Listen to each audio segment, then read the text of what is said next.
En el día de hoy continuamos con la serie de sermones sobre el cristiano y los 10 mandamientos. Y nos corresponde hoy día reflexionar sobre uno de los mandamientos fundamentales que Dios nos ha dado.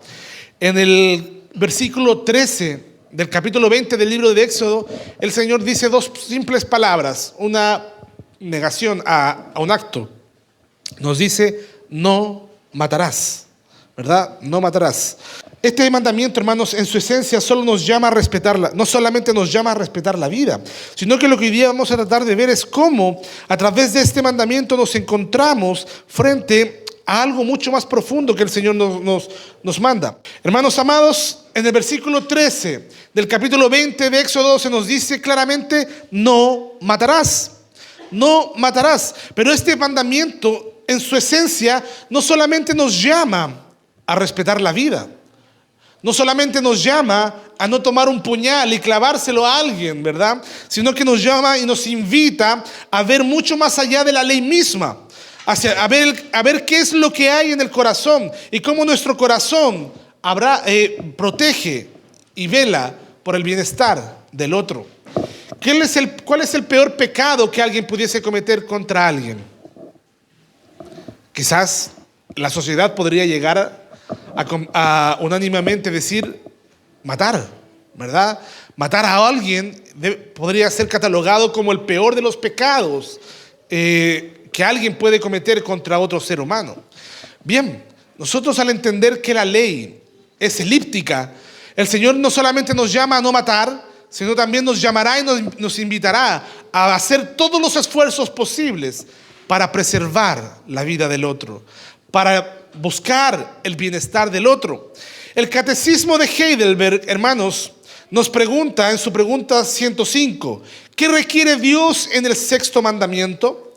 Y nos responde, que ni en pensamientos, fíjese hasta dónde llega el catecismo, dice, que ni en pensamientos, ni en palabras, ni en gestos, ni mucho menos en acciones, yo deshonre, odie, hiera o mate a mi prójimo, sea yo mismo quien lo haga o utilice a otra persona para hacerlo, sino que yo deje a un lado todo deseo de venganza.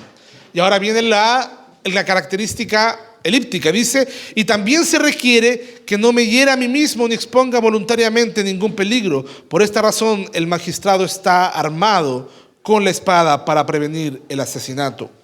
A primera vista, hermanos amados, el sexto mandamiento que nos dice no matarás puede parecer un simple y directo mandato a no matar a nadie, una prohibición, una simple prohibición.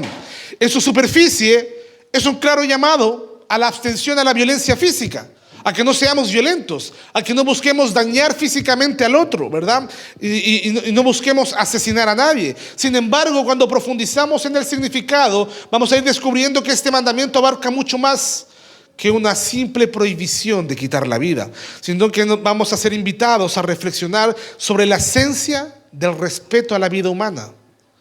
Hermanos, muchos de nosotros puede que no hayamos sido criados en un ambiente de mucho respeto, en un ambiente donde se buscara el bienestar del otro, y muchas veces arrastramos en nuestros corazones animadversiones, odios hacia las personas, hacia otros, ¿verdad? He conocido cristianos que luchan con eso, que luchan y dicen, ojalá a este le partiera un rayo, ¿verdad? Y viven una vida de amargura y de odio y resentimiento hacia otros. Bueno, vamos a explorar el verdadero alcance, hermanos amados, de este mandamiento. Lo que vemos, hermanos, es que el sexto mandamiento va a desafiar no solamente nuestras acciones externas, no solamente desafiará nuestras acciones externas, sino que también va a revelar nuestras actitudes y pensamientos hacia nuestro prójimo, revelando así un profundo llamado a vivir en amor, a vivir en justicia, a vivir en la luz de la dignidad que Dios nos otorga, a vivir, hermanos amados, una vida de bienestar. El bienestar, hermanos amados, no es solamente aquello que la sociedad trata de construir, sino que la base para tener una sociedad real de bienestar está en que haya bienestar en el corazón de las personas, haya verdadero amor y respeto en el corazón de las personas por el otro. Hermanos, estos mandamientos no pasan de moda. Estos mandamientos no quedan en el pasado. hermanos amados, aunque alguien pudiese tratar de derogar los 10 mandamientos, el Señor dice: el cielo y la tierra pasará, mas mi palabra no pasará. Hemos visto también que en el centro de la revelación de Dios en Cristo Jesús encontramos que los mandamientos no son solamente reglas que cumplir de manera estricta, sino más bien es un reflejo y es un reflejo del carácter y de la voluntad de Dios. Hermanos amados, decíamos nosotros que la ley lo que nos muestra, lo que refleja, entre otras cosas, es el carácter de Dios. Y Dios, hermanos amados, no aborrece la vida. Él ama la vida. Él ama la vida. Él, cuando completó la creación, cuando completó la creación del hombre y de la mujer, Él dijo que todo era bueno en gran manera. Él se complació en ver la creación y ver la corona de su creación, porque Él ama la vida. Él aborrece al que derrama sangre, dice la palabra en Proverbios. Entonces, hermanos amados, Jesús, nuestro Salvador, lo que veremos a continuación también es que nos revela en el Sermón del Monte que la verdadera justicia no se limita a la observancia externa de la ley, sino que penetra a los rincones más profundos de nuestro ser. Es eso lo que el Señor decía, lo que el salmista decía cuando decía: oh Señor, cuánto amo tu ley. Señor, que tu ley impregne, penetre en mi corazón. El Señor Jesús en el Sermón del Monte dijo: oísteis que fue dicho a los antiguos: no matarás, y cualquiera que matare será culpable, ¿verdad? Será culpable de juicio. Pero yo os digo que cualquiera que se enoje contra su hermano, mire a dónde llega el Señor, será culpable ante el concilio, y cualquiera que le diga fatuo quedará expuesto al infierno. Y es que vemos que en Cristo, hermanos, entendemos que el 6º mandamiento no solo nos llama a abstenernos de tomar la vida de otro, sino de cultivar una vida de amor, de cultivar una vida de respeto y de amor por nuestro prójimo, por nuestros hermanos, de reconciliación. Una vida de reconciliación, una vida de paz. Por eso en esta hora les invito a que pidamos al Espíritu Santo que nos abra los ojos para ver cómo este mandamiento se cumple primeramente en la vida de Cristo y cómo puede transformar nuestra manera de vivir. Que nuestra reflexión no solo nos lleve a una mayor obediencia, sino a una más profunda apreciación del amor sacrificial de Jesús, quien mostró el verdadero amor hacia nosotros. Fíjese que Dios ama tanto nuestras vidas, hermano. Ama tanto nuestras vidas que Él entregó su vida por nosotros, para salvar nuestras vidas. Él entregó su vida. El Señor Jesús dijo: no hay mayor amor que este, que uno ponga su vida por otros, por sus amigos, por sus hermanos. Jesús hizo eso. Amó tanto nuestras vidas, hermanos, que Él prefirió sufrir el martirio. De esta manera podemos ver la profundidad del significado que tiene este mandamiento: no matarás. Para comenzar a profundizar en este mandamiento, es importante que consideremos cómo la cultura contemporánea ha afectado nuestra percepción del valor de la vida humana. Vivimos en una época en la que la vida a menudo parece ser menospreciada y devaluada de diversas formas. Y este fenómeno no solamente afecta a la forma en que vemos al mundo, sino también en la forma en la que tratamos a los demás y a nosotros mismos. En la cultura actual, por ejemplo, vemos una creciente desvalorización de la vida humana. Vea usted los videojuegos, las series de televisión. El famoso director Tarantino, que algunos podemos considerar que tiene películas muy, muy buenas y entretenidas, pero cada vez la violencia se hace más explícita, demasiado explícita. Y en nuestra sociedad de consumo, hermanos, la cultura de la desechabilidad ha permeado todos los aspectos de nuestra vida. Todo es desechable. Todo es desechable, desde productos que usamos y descartamos sin pensarlo, inclusive hasta nuestras relaciones personales. De repente pensamos que seres humanos o ciertas relaciones son desechables.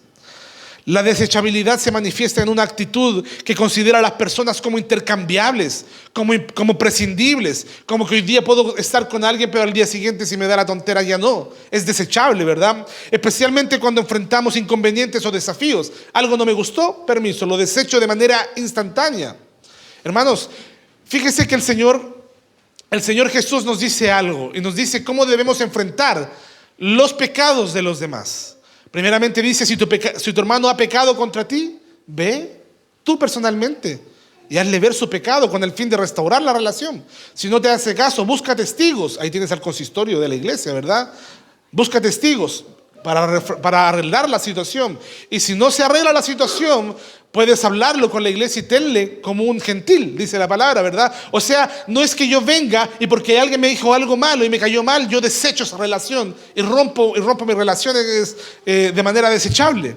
Así no funciona la cosa, hermanos amados. Así no es como Dios ve las relaciones humanas. Dios quiere preservar las relaciones humanas. Entonces, esto se refleja, hermanos, en cómo se aborda el tema del aborto, por ejemplo, donde la vida no deseada o no planificada a menudo se ve como un inconveniente que puede ser eliminado, desechado de manera fácil y simple. La vida humana, desde su concepción hasta su fin natural, es vista a menudo como menos valiosa que otros aspectos de la vida, como la conveniencia o la autorrealización o autonomía personal.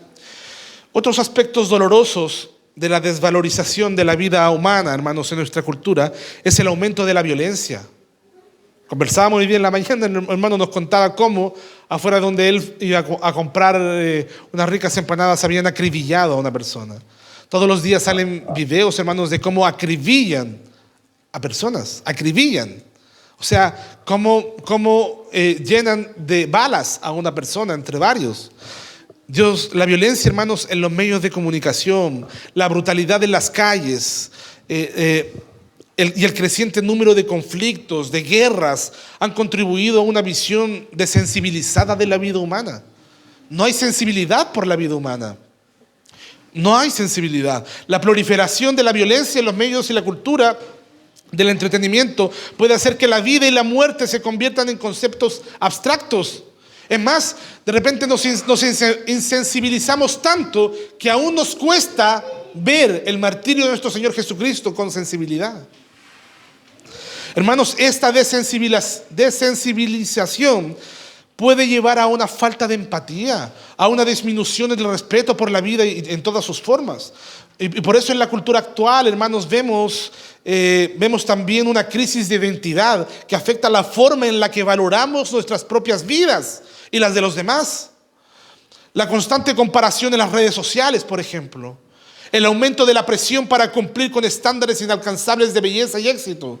Que si no soy de tal o determinada manera, me siento menos y por lo tanto valgo poco y por lo tanto no merezco vivir. ¿Cuántos adolescentes se suicidan? Hermanos, cuando algo tan sagrado como la vida humana se mide por estándares tan superficiales como los que nos ofrece esta sociedad, se pierde el verdadero entendimiento de que cada ser humano es creado a imagen y semejanza de Dios y por lo tanto es valioso, es sagrado. La vida humana es sagrada, tu vida es sagrada, mi vida es sagrada y aún la vida del incrédulo es sagrada porque solamente Dios tiene el poder para quitársela. Por lo tanto, te invito a que veamos la importancia que tiene el tener una antropología bíblica, el cómo nuestra antropología puede cambiar nuestra percepción del valor que tiene la vida humana. ¿Qué es la antropología? Se preguntará usted. Bueno, la antropología es el estudio de la persona humana. ¿Quién es el hombre? ¿Verdad?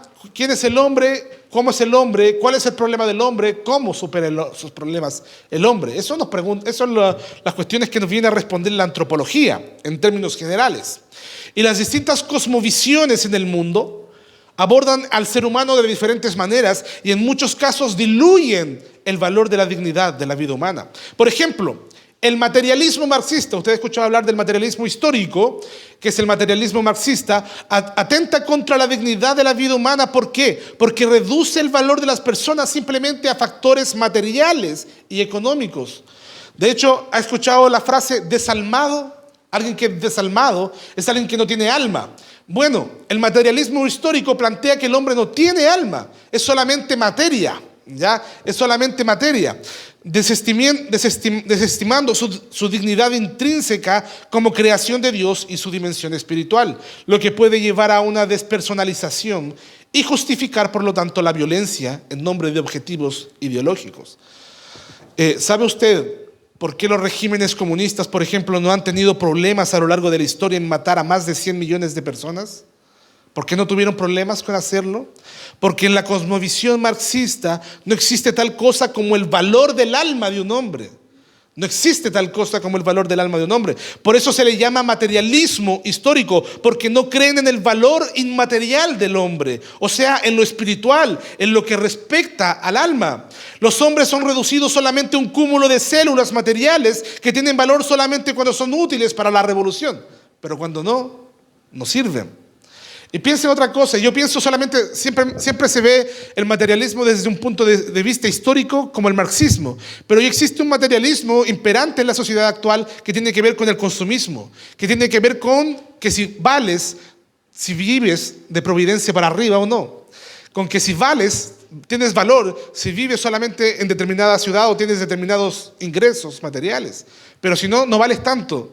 Esa es otra forma materialista de ver al hombre, ¿verdad? Ahora, ¿y qué hay del darwinismo? Otra cosmovisión de ver el valor del hombre humano, también conocido como el evolucionismo. Darwin fue el que planteó la idea de la evolución, ¿verdad? La teoría de la evolución. ¿Acaso el evolucionismo, hermanos, no merma la dignidad de la vida humana? No se puede ser cristiano y darwinista, no se puede. Así como tampoco se puede ser cristiano y materialista. No se puede, son cosmovisiones completamente distintas. Hermanos, el darwinismo atenta contra la dignidad de la vida humana porque cree y se enfoca en la evolución como un proceso de selección natural, ¿verdad? Y competencia entre individuos. No hay valor en el alma del hombre, según el darwinista. ¿Por qué? Porque somos simplemente animales que han evolucionado. No somos diferentes a un animalito, ¿verdad? Solo que tenemos una evolución racional, según ellos, ¿verdad? Por lo tanto, hermanos, ellos se enfocan en la evolución como un proceso de selección natural. Hoy día está de moda hablar de eso. Selección natural, dice la sociedad. Le tocó morir porque no pudo sobrevivir. Selección natural, dice, ¿verdad? De una manera tan déspota, ahí se da cuenta usted cómo esa cosmovisión va mermando la dignidad de la vida humana. Esto nos lleva a una visión en la que la dignidad y el valor de la vida se consideran secundarios a la supervivencia. Ignoran el valor inherente, ignoran la imagen de Dios en el hombre, ignoran la dignidad que Dios le ha dado a los hombres de manera intrínseca. Y esta perspectiva lo que hace finalmente es deshumanizar a los individuos. Lo que tenemos hoy día es una total y completa deshumanización. El valor de la vida es cada vez más reducida. ¿Por qué? Porque tratamos a los hombres como objetos de evolución en lugar de seres con un valor espiritual digno delante de Dios. Por otro lado, existe algo que se llama el biocentrismo, otra cosmovisión. Es una filosofía que sostiene que todas las formas de vida, y no solamente los seres humanos, tienen un valor intrínseco y que la vida animal y en algunos casos la vida vegetal deben ser considerados con un mayor grado de respeto y protección. Es un animalismo extremo, por si usted lo quiere llamar, ¿verdad? En este enfoque, los derechos y el valor de los animales a menudo se consideran de mayor importancia que la de los seres humanos, lo que puede llevar a la promoción de políticas y prácticas que priorizan la protección de los animales sobre ciertos aspectos del bienestar humano. Es más importante la vida de un animal que la de un hombre. Fue recordado, fue muy noticioso una tesis que una animalista llevó al Congreso, ¿verdad? Al Congreso de la República, en donde ella decía que los pececitos eran seres con dignidad, que ellos podían inclusive jugar fútbol si querían, ¿verdad? Ellos tenían mucho valor. Y al día siguiente, en una entrevista, una ministra de Estado le preguntaron si estaba de acuerdo con ella y decía que sí, y a la vez le preguntaron si el aborto, si el feto en el vientre de la madre tenía dignidad. Y ella dijo que no. Ahí vemos este caso específico, ¿verdad? Por eso los creyentes, hermanos, tenemos que tener una cosmovisión no animalista, no de derecha, no de izquierda, no marxista, no materialista, no liberalista, no libertaria, si usted quiere llamarlo así. Los cristianos tenemos que tener una cosmovisión bíblica y por lo tanto una antropología bíblica. ¿Quién es el hombre? El hombre es lo que Dios dice que es el hombre, ¿verdad?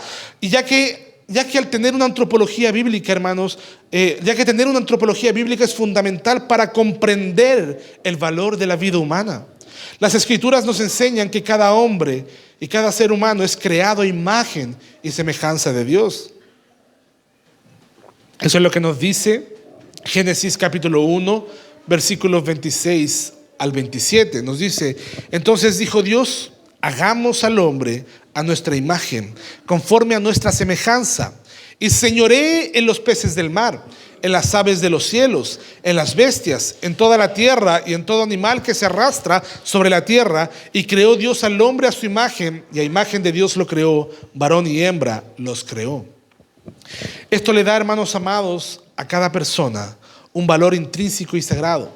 Siempre somos acusados los cristianos, hermanos amados, de ser retrógradas, ¿verdad? Pero, hermanos, ¿qué cosmovisión le da tanto valor al hombre como lo hace la cosmovisión cristiana y bíblica? Ninguna, hermanos. Hermanos, independiente de nuestras circunstancias, independiente de tus circunstancias, independiente de tus capacidades, de tus contribuciones, del dinero que tienes o no tienes, podemos afirmar que en tu vida, que en mi vida, hay un propósito divino y hay un valor que no puede ser disminuido por factores externos superficiales. ¿Por qué? Porque la vida humana es sagrada. El Señor Jesús decía, hermanos, no acumulen tesoros en la tierra, estas cosas materiales, eso no te da valor. Busca los tesoros y haz tesoros en el cielo, porque allí está lo que te da valor, lo que no se ve. Ahora veamos, hermanos, cómo Jesucristo, nuestro Señor, aborda el sexto mandamiento. El Señor Jesús, como ya lo leímos en la lectura bíblica, nos dijo en Mateo capítulo 5: oísteis que fue dicho a los antiguos, no matarás, y cualquiera que matare será culpable de juicio. Pero yo os digo que cualquiera que se enoje contra su hermano será culpable de juicio, y cualquiera que diga necio a su hermano será culpable ante el concilio, y cualquiera que le diga fatuo quedará expuesto al infierno de fuego. Amados hermanos, estas palabras de Jesús pronunciadas durante el Sermón del Monte revelan una comprensión más profunda y radical del sexto mandamiento. El mandamiento de no matarás aparentemente se enfoca en la mera prohibición del acto físico del asesinato. Pero Jesús lo que hace es ampliar, hermanos, ampliar esta enseñanza al ámbito del corazón, al ámbito de la mente, mostrando que la verdadera obediencia a este mandato no se limita solamente a no matar, sino también abarca nuestras actitudes y nuestras emociones hacia los demás. Pero alguien me dirá: pastor, ¿y el Señor Jesús acaso en este pasaje está cuestionando la ley? ¿Está corrigiendo la ley cuando dice oísteis que fue dicho? Y yo le respondo: claro que no. En unos versículos anteriores, en el versículo 17 de Mateo 5, el Señor Jesús dice: no penséis que he venido a abrogar la ley o los profetas. No he venido a abrogar, sino para cumplir. O sea, el Señor en ningún momento, por ningún motivo está corrigiendo la ley o está invalidando la ley. Lo que Jesús está haciendo, lo que Jesús está cuestionando y aún más está confrontando es la tradición de los fariseos, no la ley.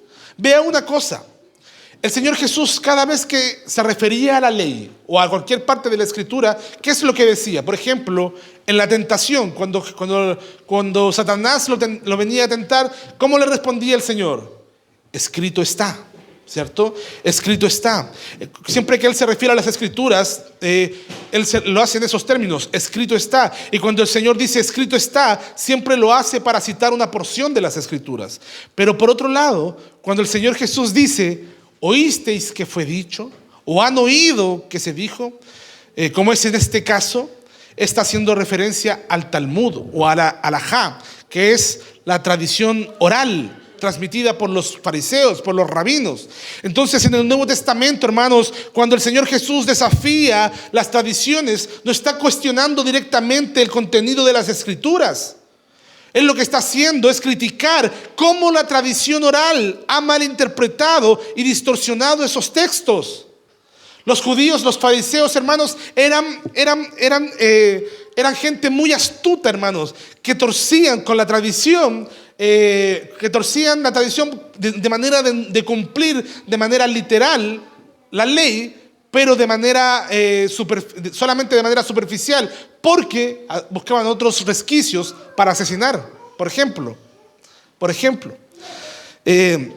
Hermanos amados, en el caso de los fariseos, cuando reducían la ley a su interpretación más básica, alardeaban de cumplir el mandamiento, evitando el asesinato en primer grado. Ellos decían, es como si nosotros nos jactáramos y dijéramos, yo no he disparado a nadie, yo no le he enterrado un cuchillo a nadie, ¿verdad? Pero ellos ignoraban el significado profundo de la ley. Jesús les muestra, por lo tanto, que la prohibición del asesinato es más que solamente el acto físico, sino que también incluye la ira injustificada. La ira injustificada hacia un hermano, que en sí misma constituye una violación a este mandamiento. Una ira injustificada. Recordemos, hermanos, que los fariseos odiaban a Jesús. Ellos querían matarle, lo maldecían, buscaban el momento para matarlo. Y ellos no lo iban a hacer con sus propias manos, o iban a buscar un resquicio para matarlo quizás. Y aunque nuestro Señor Jesús murió bajo el poder soberano de Dios, pero bajo el gobernador romano Poncio Pilato, fueron los fariseos los autores intelectuales de este homicidio. Fueron los fariseos quienes buscaron la forma para llevar a cabo un homicidio, ¿verdad? Jesús les muestra, por lo tanto, hermanos amados, y Jesús desde ya los estaba acusando cuando les decía a los oyentes, oísteis que fue dicho, no matarás. Está correcto, pero yo os digo mucho más. Lo que significa realmente ese no matarás es que no te puedes airar injustificadamente. Es que no puedes promover la violencia. Es que no puedes promover el maltrato. Todo lo contrario, tienes que promover la paz, tienes que promover la vida, tienes que promover el valor y la dignidad de la vida humana. Tu esposa, tu esposo, tu padre, tus hijos, tus compañeros, tus hermanos de la iglesia tienen dignidad y tú tienes que darles esa dignidad. Recordemos que los fariseos odiaban a Jesús, hermanos. Y Jesús los acusa constantemente. Acompáñenme, por favor, al Evangelio de Juan, capítulo 8, versículos 34 al 43. Ahí Jesús de manera explícita les dice aquello que ellos son. ¿Lo leemos? Dice así: Jesús les respondió: de cierto os digo que todo aquel que hace pecado, esclavo es del pecado. Y el esclavo no queda en la casa para siempre, el Hijo queda para siempre. Así que si el Hijo os libertare, seréis verdaderamente libres. Y el Señor continúa y les dice: sé que sois descendientes de Abraham, pero procuráis matarme, porque mi palabra no haya cabida en vosotros. Yo hablo lo que he visto cerca del Padre, y vosotros hacéis lo que habéis oído cerca de vuestro padre. Respondieron y le dijeron los fariseos: nuestro padre es Abraham. Jesús les dijo: si fueseis hijos de Abraham, las obras de Abraham haríais, pero ahora procuráis matarme a mí, hombre que os he hablado la verdad, la cual he oído de Dios. No hizo esto Abraham. Vosotros hacéis las obras de vuestro padre. Entonces le dijeron: nosotros no somos nacidos de fornicación, un padre tenemos que es Dios. Jesús les dijo: si vuestro padre fuera Dios, ciertamente me amaríais, porque yo de Dios he venido y he salido y he venido, pues no he venido de mí mismo, sino que Él me envió. ¿Por qué no entendéis mi lenguaje? ¿Por qué no podéis escuchar mi palabra? Y el Señor termina diciéndole: vosotros sois de vuestro padre el diablo, y los deseos de vuestro padre queréis hacer. Él ha sido homicida desde el principio. Déjenlo hasta ahí nomás.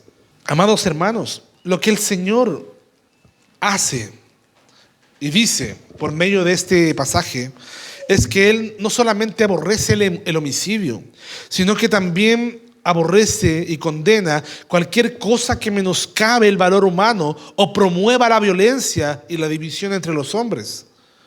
Nosotros somos, hermanos amados, agentes de división o agentes de armonía, agentes de reconciliación. ¿Buscamos la paz o buscamos el confronto y que la gente se enemiste? ¿Qué es lo que buscamos en nuestros hogares, en nuestros trabajos, en nuestras familias, etcétera? Hermanos amados, para Jesús la ira no controlada hacia nuestro prójimo es una afrenta contra el mandato de Dios. La envidia, el resentimiento, el enojo, el por qué Él sí, yo no, el por qué Él puede y yo no, ¿verdad? Todas esas cosas, hermanos amados, el enojo destemplado, todas esas cosas pueden llevarnos a un daño significativo, tanto para nosotros como para los demás. Cuando el Señor nos dice no matarás, no solamente está diciendo que no cometas el acto explícito de matar a alguien. No te aires, no le tengas envidia, no alimentes aquellas cosas que hagan que tu aborrecimiento hacia el otro crezca, sino busca la paz. Busca la paz. La ira destructiva es el precursor del conflicto y la división, y puede desintegrar la armonía, el amor que Dios desea para nosotros, hermanos. En esta luz, hermanos, la ira se convierte en una forma de violencia interna que, aunque no siempre se manifieste físicamente, tiene el potencial de causar un gran daño. Muchas veces nosotros le ponemos atajo cuando ya está la ira desbocada en nosotros. Pero no, tenemos que ponerle atajo mucho antes, cuando estamos alimentando nuestro corazón impulsos y deseos que no vienen a alimentar la paz y la comunión en mi persona o en nuestras personas. Por lo tanto, hermanos, el Señor Jesús en este mandamiento no solo nos prohíbe el acto de quitar la vida, sino que también nos llama a un compromiso más profundo, a promover la vida, ¿verdad? Alguien dirá que este sermón no se debiese llamar "no matarás", sino que pudiese llamarse "promueve la vida". Promueve la vida, porque es la otra cara de la moneda de este mandamiento. Por lo tanto, nos desafía el Señor Jesús a ser agentes activos de bienestar, agentes activos de vida en nuestras familias, iglesias, en el mundo, en la sociedad en las que nos toca vivir. Por lo tanto, promover la vida significa reconocer que cada persona tiene un valor intrínseco como creación de Dios. Y la promoción de la vida comienza con el cuidado y la compasión hacia nuestros semejantes. No con la ira, no con la envidia, no con los celos, no con el pleito, sino que comienza con apoyar y ayudar a quienes nos rodean. Apoyar y ayudar a quienes nos rodean. ¿Por qué de manera tan fácil, hermanos, sentenciamos a alguien? Me cayó mal y lo rajo de mi vida y tengo problemas en mi familia con esa persona, o en el trabajo, o con los parientes, etc. Hermanos, en nuestras relaciones humanas, en nuestras relaciones diarias, hermanos, debemos buscar maneras de apoyar y ayudar a los que nos rodean, ofrecer consuelo a los afligidos, asistencia a los necesitados y un oído atento a los que sufren. Eso es un reflejo del amor de Cristo, que vino para darnos vida y vida en abundancia. No vino para matarnos. El Señor Jesús vino para darnos vida. Hermanos, promover la vida también implica luchar por cosas, por justicias, por equidades en nuestra sociedad. Debemos abogar por prácticas que protejan la vida de los más vulnerables. Debemos, incluidos los no nacidos, por cierto, ¿verdad? Que muy pocos levantan la voz por los no nacidos, ¿verdad? Tenemos que levantar la voz por todos los vulnerables, los ancianos, los enfermos y los marginados. Una de las cosas que se veía mucho en la sociedad hasta antes de que hubiera el estallido social era una gran cantidad de ancianos vendiendo cosas en la calle, hermano, para poder subsistir. Eso no puede ser, no puede pasar. Y lo triste de la sociedad es que las personas piensan que el Estado es el primer responsable de esos problemas. No. ¿Dónde están los hijos? ¿Dónde están los nietos? ¿Dónde está la familia? ¿Verdad? Pero tenemos que abogar, hermanos amados, por los ancianos, por los enfermos, por los marginados, y trabajar por una sociedad justa. Y estamos cumpliendo, hermano, de esta manera el mandato de valorar y proteger la vida que Dios nos ha confiado. Además de evitar la violencia, la promoción de la vida requiere un esfuerzo consciente para prevenir el daño y la destrucción. Puede ser muy fácil cruzarse de brazos y decir: yo no voy a matar ni dañar a nadie. Pero se requiere valor para no solamente cruzarse de brazos, sino ser activo en la promoción de la vida, en la promoción del bienestar de otro. Eso es lo que el Señor quiere que hagamos, hermanos. La principal forma de promover la vida es fomentar la esperanza y la vida abundante en Cristo. No podemos caer, hermanos amados, en esa iglesia secularista que está comprometida de buena manera socialmente, pero que el Evangelio lo ha dejado en un lugar muy retirado de su actividad social. La iglesia debe comprometerse socialmente, pero tiene que hacerlo principal y primordialmente dando la esperanza y la vida abundante en Cristo. Debemos compartir el mensaje del Evangelio que ofrece la verdadera vida eterna y transforma corazones de vidas homicidas a gente que promueve la vida. Cuando compartimos nuestra fe, no solo estamos promoviendo la vida en el sentido físico, sino también en el sentido espiritual, dando testimonio del amor redentor de nuestro Salvador Jesucristo. Juan Calvino dijo respecto de este mandamiento que por medio de este mandamiento se nos prohíbe toda violencia, injuria y cualquier cosa perjudicial que pueda dañar el cuerpo de nuestro prójimo. Y en consecuencia se nos ordena, mire bien, que si encontramos algo que nos sirva para salvar la vida de nuestro prójimo, lo empleemos fielmente. Si hay algo que contribuye a su paz, nos ocupemos de ello. Si hay algo perjudicial, lo evitemos. Si se encuentra en peligro, le tendamos una mano. Qué hermoso. Eso es lo que el Señor también nos enseña, el Señor Jesús, por medio de la parábola del buen samaritano, ¿verdad? Los religiosos eran muy piadosos aparentemente, pero al ver la necesidad del otro que se estaba muriendo, prefirió mirar para atrás y pasar de largo. Pero el buen samaritano vio y curó sus heridas.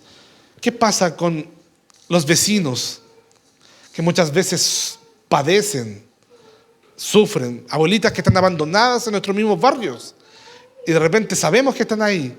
¿Hay algo que podamos hacer por ellos? Hagámoslo. Creo que nos queda claro, hermanos amados, el principio que está detrás de este mandamiento. Y al observar su carácter elíptico, notamos que en este mandamiento no solamente se nos prohíbe el homicidio y la ira injustificada, sino que se nos ordena todo lo contrario: promover la vida, promover la paz, promover la armonía. Pero usted me preguntará, ¿qué hay de temas tan controversiales como la pena de muerte? ¿Es lícito la pena de muerte? Debate interesante.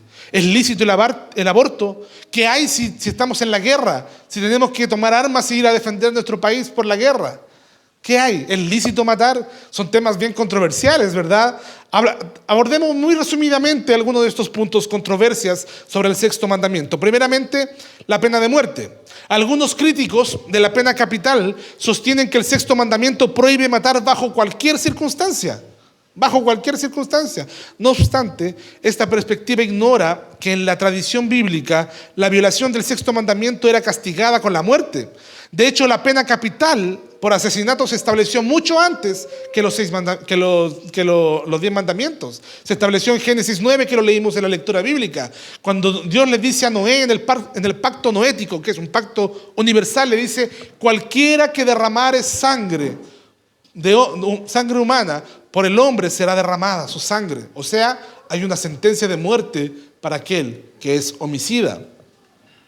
Entonces, esta disposición se fundamenta en la idea de que los seres humanos son criaturas a imagen de Dios, lo que convierte cualquier ataque contra una persona en un ataque contra la dignidad divina.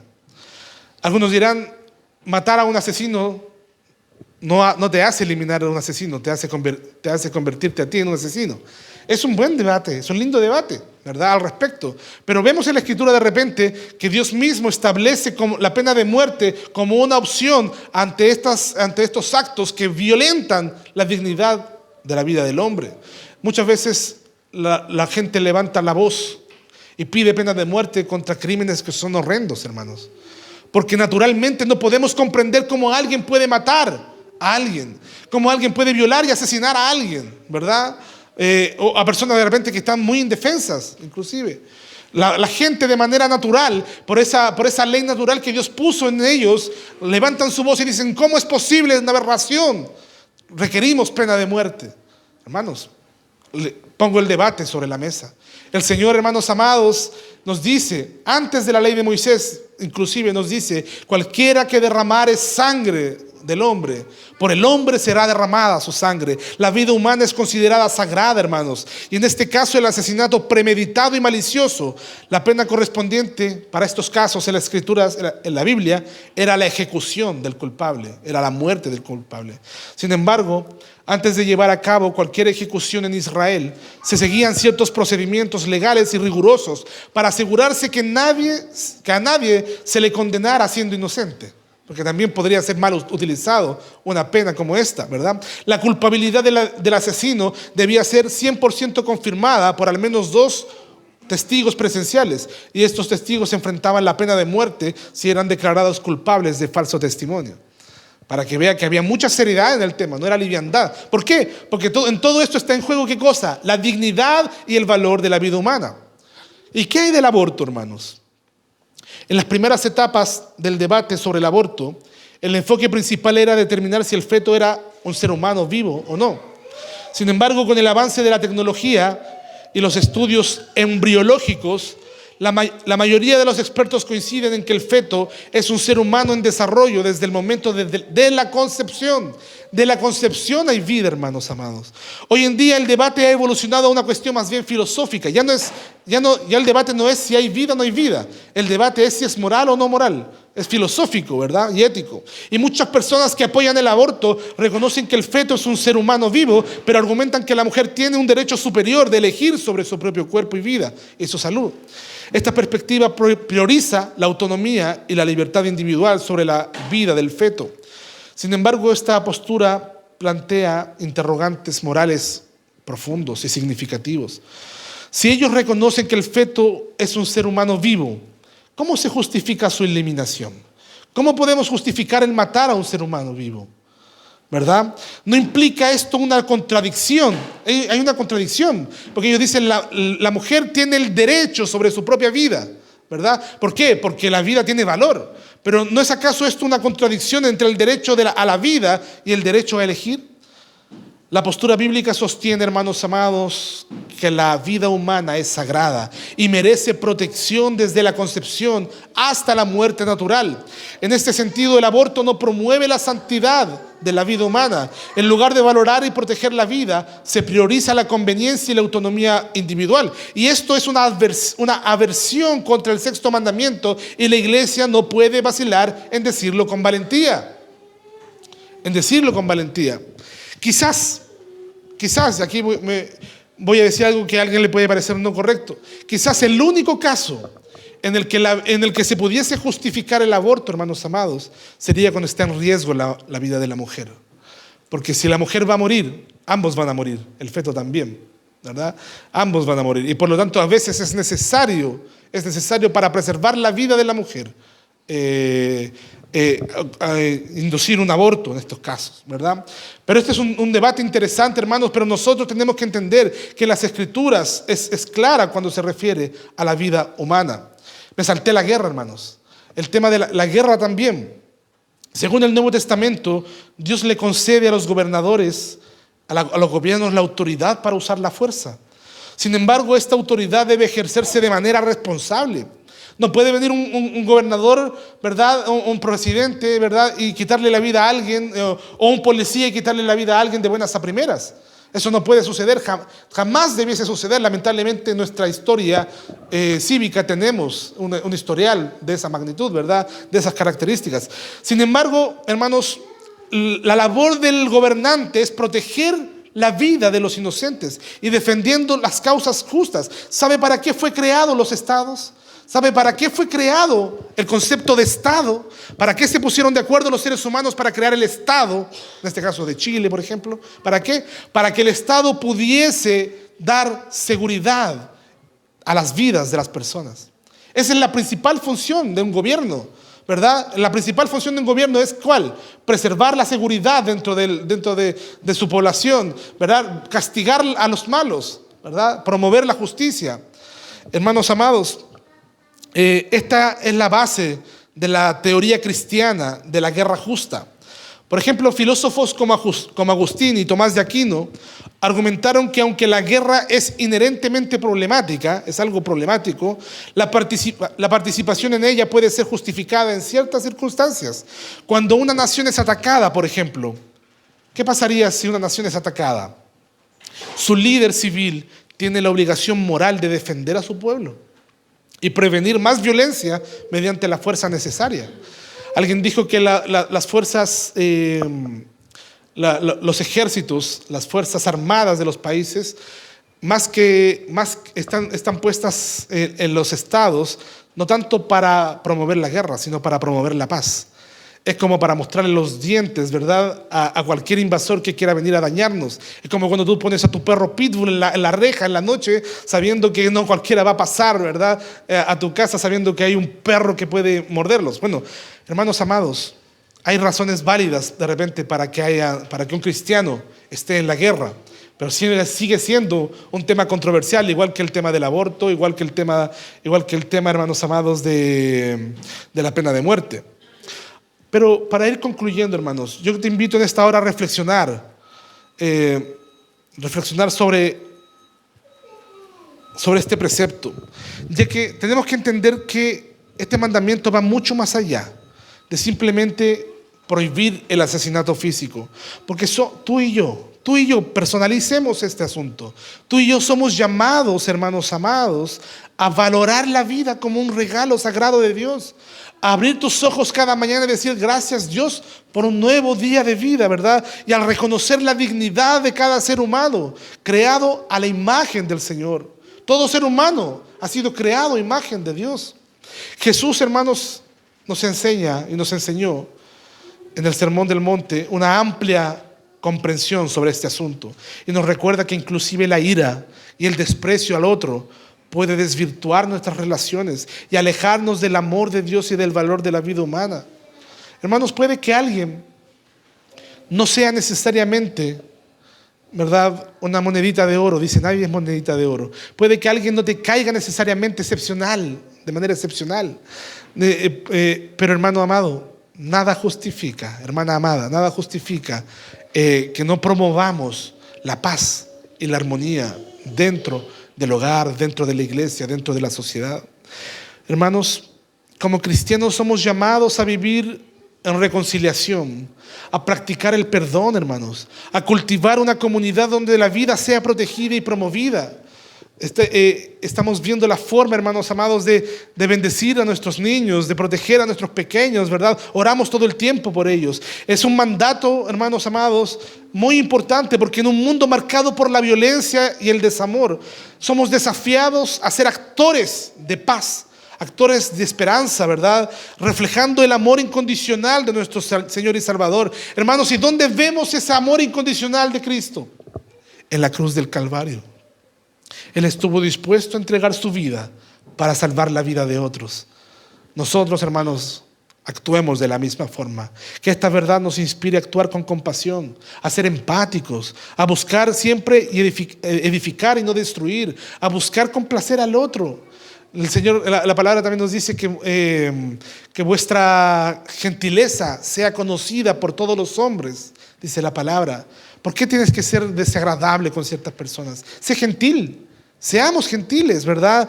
Busquemos edificar y no destruir. Y de esta forma no solamente honraremos este mandamiento, sino que también honraremos a Dios y nos acercaremos cada día más a la imagen maravillosa, infalible de nuestro Señor Jesucristo en nuestras vidas. Amén. Que el Señor te bendiga. Pongámonos de pie. Oremos al Señor.